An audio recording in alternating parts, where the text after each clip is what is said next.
Today marks 97 days of the war against Hamas in Gaza, and the humanitarian toll on its population has been devastating. According to the United Nations, 90% of Gazans are displaced. More than 1 in 4 are starving. There's not a single hospital there that's fully functional, and communications are severely limited. Earlier today, Ali Rogan was able to speak with a representative from the UN's relief agency through a shaky internet connection for an update about what's happening on the ground. Scott Anderson with the UN Relief Works Agency in Gaza. Thank you so much for joining us. The World Food Program recently tweeted that everyone in Gaza is hungry. Can you just give us a sense of just how dire the food scarcity situation is right now?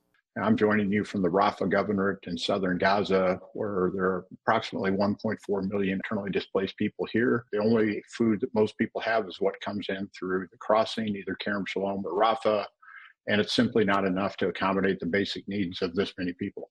And I've seen a convoy where people are chasing the convoy down the street because they're just desperate to get any food that they can. We did have a convoy that managed to go north a few days ago with trucks of flour. And as they were carrying their flour away, you could see how happy they were.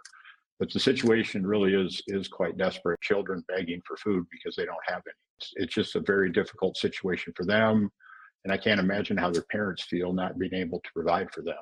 So I think that overall, we need to do more as a humanitarian community. We need to get more food in.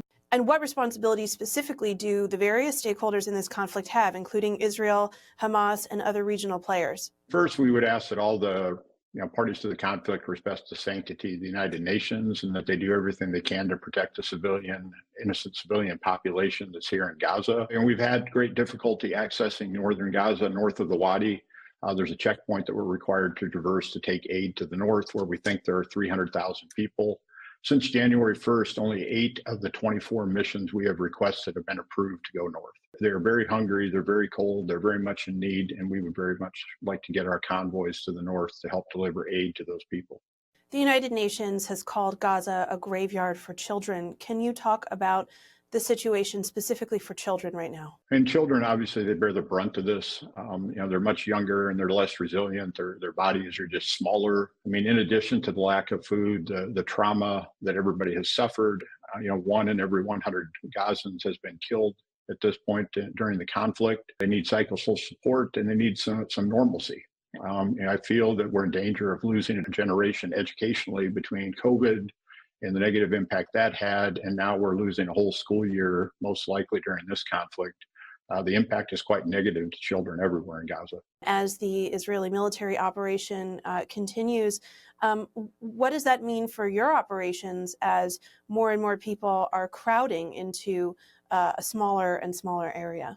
There's not sufficient water for hygiene, and certainly for people to clean themselves, nor is there sufficient water for everyone to drink. People are living in quite close proximity, so we're worried about waterborne disease and any kind of disease that would spread quickly. Women have borne the brunt of hygiene here. There's not enough feminine hygiene kits. Women don't eat or drink. They've told me on visits to shelters because they don't want to have to wait in line to go to the bathroom. We're certainly not able to import at scale any of the monthly hygiene needs that women have, and it's something we're working very hard to correct. You've lost colleagues in this. 146 UNRWA workers have been killed since this conflict began. Can you just describe the toll that this war is having on your colleagues, humanitarian workers, and the work that you do? And we say that nowhere is safe in Gaza, which I think is very true. Even the house where I live in has received fire from Israeli forces.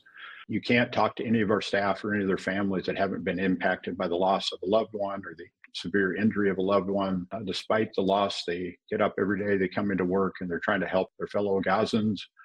Now we have one staff member that works out our cross-border operation. Both his brothers lost everyone in their family except one son.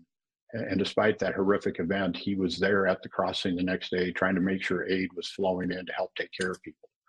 So I think that the resilience and the bravery and courage they show is incredible, but it also has to be very heavy on their heart that they don't know sometimes when they leave if their family will be there when they go home. Israel has long been critical of UNRWA. It accuses UNRWA of having an anti-Israel stance and of not being hard enough on Hamas. How do you respond to those criticisms? I think we do a lot of work to maintain our neutrality, which is one of the core humanitarian principles. And I certainly am not anti-Israel in any way, shape, or form. We're here to do a job, to do it with, as I said, with neutrality, which is one of our core principles. Sometimes that means we say things that people don't like to hear. What we are is pro-humanity, and we want to do everything we can to keep as many people as safe as possible and make sure we're meeting their basic needs every day. Scott Anderson, the Deputy Director of UNRWA in Gaza, thank you so much for joining us. My pleasure. Thank you, Ali.